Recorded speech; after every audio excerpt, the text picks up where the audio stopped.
Hello! So today I wanted to start this little introduction for my video about sleep issues because I am going to have 2 sleep studies this weekend. Well, Sunday and then Monday. So I'm going to try to vlog those to the best of my ability, or at least take pictures, something. I can't imagine it'll be very interesting, but I thought I would start by giving you an explanation of why I need to have them and what I think is going to happen. So sleeping for me has always been really difficult. I have a pretty clear memory of being like 6 or 7 and my grandma saying if I stayed in bed all night or didn't wake up my parents, then she'd give me this doll, and I refused because I thought that was bribery. I don't know what that says about me as a child, beyond the fact that I had a lot of trouble sleeping. I also used to walk into things when I slept, so I'd wake up with all these bruises, and it was because I'd like walk into a door or something stupid like that. I never really got very far. I'd just try to go to the bathroom in my parents' room, but then I'd walk into a door. And as I got older, that really only got worse. I was and am constantly exhausted.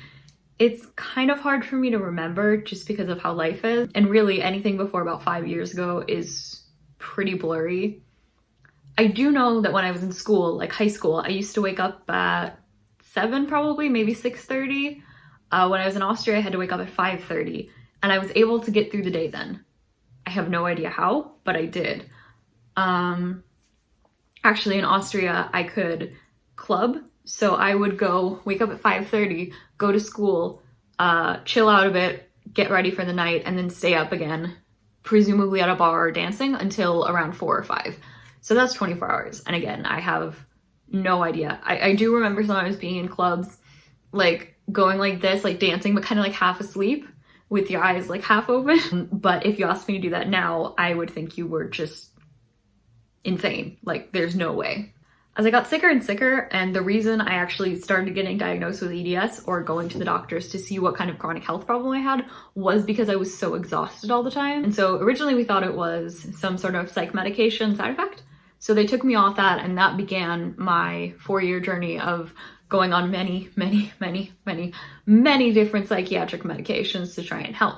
But the tiredness never really abated, and even once I got diagnosed with all my stuff, I didn't really have a concrete answer for why I was so tired. Sure, ehlers-danlos syndrome can cause chronic fatigue, but this seemed really excessive, even to me.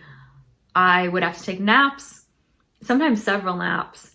Eventually it would get so bad that I would be falling asleep in class, and this would be on top of sleeping for a full night. I would also go through periods where I would have really bad nightmares and occasionally sleep paralysis. And then when that happened, I would eventually become afraid to sleep, which then obviously didn't help me sleep. But my minimum of sleep, I think I figured out that the bare minimum that I could function on would be 8 hours, but ideally I would need 10 or 12 hours, which is a lot of sleep. My sophomore year of college, I went to see a sleep doctor, but he basically told me, well, it doesn't sound like you have sleep apnea, so there's nothing we can do for you. And as I've mentioned before, I'm pretty resistant to downers or sleep medication, so the meds doctors gave me didn't really help. To be fair, I did have an allergic reaction to one, so I don't know if that one would have helped me. That was a trazodone, I think. Trazodone, something like that. And that was really commonly prescribed to help people sleep, but it didn't work for me. So I kind of just pushed through it for all of college, even if I had to like sleep during the day, sleep between classes. I actually had a thing in my, my disability letter that provides accommodations that I could have a room to sleep in. The room they gave me was the nursing room, so it had like a desk and a chair, and that's all. So I slept on the floor. And then eventually I found like a student lounge, and that had a couch, so I would sleep on that. I used to be really bad at sleeping in public. I have conquered that mostly because I just needed to sleep so badly. So fast forward, I graduated college. I was falling asleep in class. Sometimes it was exacerbated by whatever pain medication I was on, because those can be sedating. But most of the time it didn't seem to make a difference, and I was just always exhausted. After I graduated, I eventually came back to Wisconsin, and I had another one of my nightmare periods, and it was just really hard for me to sleep, and I was having 1, maybe 2 naps a day. So I got a referral to the sleep doctor, and in the meantime I was given a different sleeping pill, which also didn't help me. It made my motor skills go a little bit weird, so like I felt quite floppy, but my brain was still awake. Anyway, I got referred to the sleep doctor, and I was supposed to see her I think it was at the beginning of March, but at that point I was really sick with possible COVID. So that got canceled. And then I finally saw her at the end of March and I filled out a little questionnaire and I met the doctor. She was very nice. And it turned out her PhD work was actually on people with EDS and sleep issues because it's very common apparently. I remember hearing somewhere that people with EDS get adrenaline spikes at night, which can cause extra vivid dreams or nightmares or wakefulness, but I don't know. I don't have any like studies to back that up. I'm sure whoever I heard that from did, I just personally can't think of any right now. Anyway, I filled out some questionnaires about how sleepy I was throughout the day. I should also note here that I used to be really afraid of driving because when I was driving, I was worried I'd fall asleep at the wheel. Because I would get so bored while driving, I'd start like drifting off, if that makes sense. And so when I met with the doctor, she had looked at my questionnaires and she said, okay, you definitely have enough warning signs to warrant 2 sleep studies. So a regular overnight sleep study and a narcolepsy sleep study. If you don't know, narcolepsy is a condition that on TV, it's usually portrayed as someone just like passing out randomly, like falling asleep, not fainting. But it's a little more nuanced than that. I think it's categorized as excessive daytime sleepiness. Sleep paralysis is also part of it. Basically, if I recall correctly, it's that your brain enters REM sleep too quickly, and so you sleep a lot. So what are the sleep studies? The standard sleep study is an overnight sleep study, which I will be doing Sunday night to Monday morning. They hook you up to all types of machines. I don't even remember all of them. I know there will be like an EKG, so a heart one. There are cameras monitoring you. I imagine they hook something up so you can see your brain waves, but I don't know. That would be really cool though. Anyway, so you sleep over at a facility. This isn't something you can do at home. And basically the doctor said, if you have anything wrong with your sleep, we'll see it with that. So the most common thing, as I said before, for sleep studies is sleep apnea. So if you wake up feeling like you can't breathe, you're gasping for air, that makes you a lot more tired because you're not getting enough oxygen and you're waking up, and that can be fixed with a mask thing. And obviously they would see that if they were watching you. So I have that one. And then for Monday, I have the narcolepsy sleep study, which takes place during the day, where throughout the day, I am just going to be given, like told to nap for 20 minutes every so often. And then they'll try to wake me up and record the results. And I think it's if I go into REM or not during the naps. So yeah, that's what I'll be going into. I'm a little nervous because the idea of being hooked to loads of stuff is kind of freaky, like sci-fi. But that's partly why I'm making this video, to make it less scary and encourage you to get help if you need it. Because sleep issues can really affect physical health and mental health and just everything, because sleep is really important. So that's all I have for right now. Hopefully the next cut will be to me at the sleep study. We'll see. Since it's sleep study night, I wanted to show you guys what I packed and what I'm wearing. So this is the bag that I'm using. It says "Hello, sweetie." I got it from a friend of mine and it matches my current aesthetic.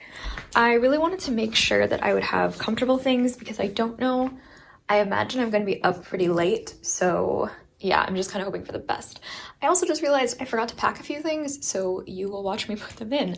Starting with my medication. I haven't put this in yet because I needed to take some at dinner. Check the plans. I also am going to be taking my Kindle because I will need entertainment and it's a lot calmer to use than a phone. There we go. I have a phone charger in my little pocket. Then I have my toiletries, so I have a toothbrush, toothpaste, and skincare stuff. My skincare routine isn't super extensive right now, but I do want to take it because it's something that makes me feel good and it's part of a routine, and I know sleep is really good when you have a bedtime routine. So then we have my really cozy sweater. What else is in here? My pajamas are just going to be really soft sweatpants and a t-shirt, as you can kind of see here. I also have my hospital pig who comes with me whenever I have to go to like an overnight hospital trip or anywhere that could be anxiety inducing, so mainly ERs. I am trying to find her right now. She appears to have been eaten by my bag. Let's see. Where are you? I think I put her in first, which I can see now may have been a problem. Yay. Aha. So yes, hospital pick. For me, I wanted to show you what I'm wearing because it's pretty much going to be identical to what I'm wearing tomorrow. As I mentioned, my sleep studies are, well, there's 2 of them. So I have an overnight one and then a narcolepsy sleep study, meaning I will be at the facility all night tonight and then most of tomorrow. So right now I'm just wearing a t-shirt.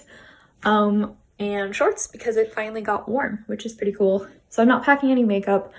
I'm pretty sure they have to put stuff on my head to measure brainwaves and things like that, and also I don't want to deal with putting it on or taking it off. Then tomorrow I just packed another t-shirt and, you know, underwear, things like that.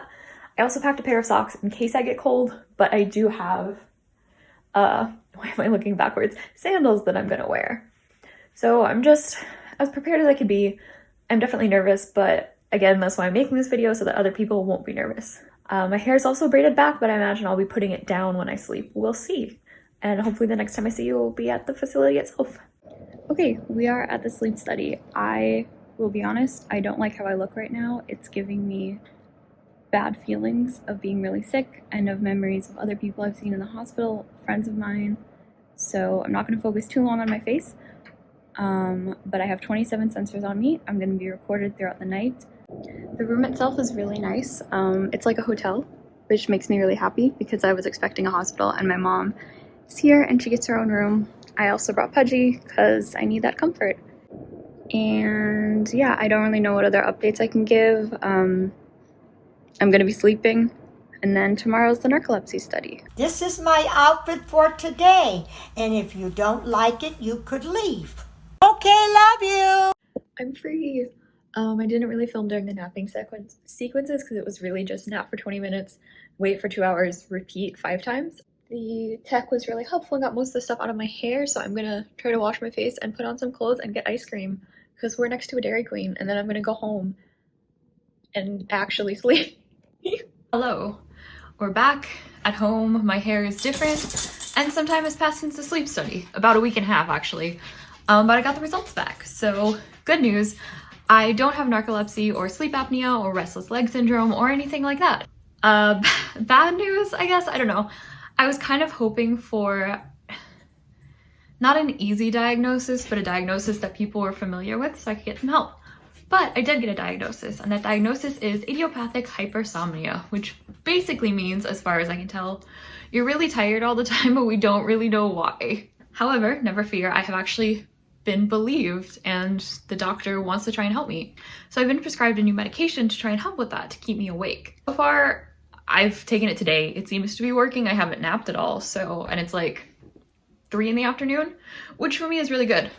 I'm also trying to adjust my sleep schedule because the doctor thought, based on my sleep patterns as well as my napping test, that my circadian rhythms might just be different from the average person, meaning I should try to go to bed later and then wake up later. Luckily, the way my job is now, I can set my own schedule, so I don't have to wake up at 7 in the morning. So far, I'm trying that as well slowly, so I've been trying to go to bed at midnight as opposed to 11 and then wake up at 9:30ish. And I'm gonna keep pushing that to see how it goes. I don't wanna do too much too quickly because with all the changes, I think my brain would be overwhelmed.